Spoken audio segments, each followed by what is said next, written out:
This Friday, I will be conducting po a hearing doon po sa Foreign Relations in the morning, based po doon sa mga resolutions filed yesterday by my colleagues, Senator Bam, Senator Kiko, and Senator Risa, and myself, looking for ways and solutions how to address these problems, lalong-lalo na po itong magiging problema natin sa oil, other than yung syempre yung problems natin sa mga OFW, paano sila yung kanilang safety.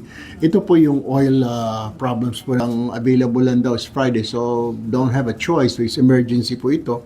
We'll be calling for a hearing on Friday morning at around 9 a.m. to be attended.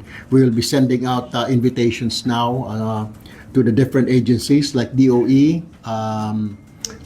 DOTR, DA, DTI, para mag-monitor mga prices, because we're anticipating na pag tumaas ang presyo ng crudo, ng gasolina, lahat po tataas, pati mga pamasahe. So how do we address this issue? Yun po yung pag-uusapan namin sa hearing niyan on Friday. I think that my colleagues will support this, kasi po makakatulong po ito sa mga kababayan natin kasi para hindi masyado mabigatan yung ating mga kababayan. Sino bang mambabatas na hindi po susuporta dyan?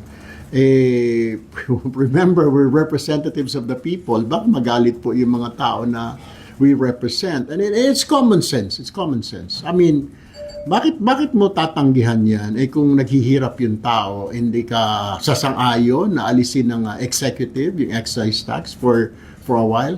Sabihin natin, sige, excise tax, kailangan natin ng pondo. Isipin na muna natin later yung pondo. Ang problema yung now, yung kinakaharap, yung very near future, within the next few days, few weeks, natataas, sisirit yung presyo ng produkto ng petrolyo. Paano mga kaagapay yung kababayan natin dyan? Expect na tataas po yung mga pamasahe, mga pagkain, dahil syempre may mga pamasahe po yan. So kailangan siguro talagang alisin muna itong excises. Temporary lang naman po ito, hindi naman po ito indefinite.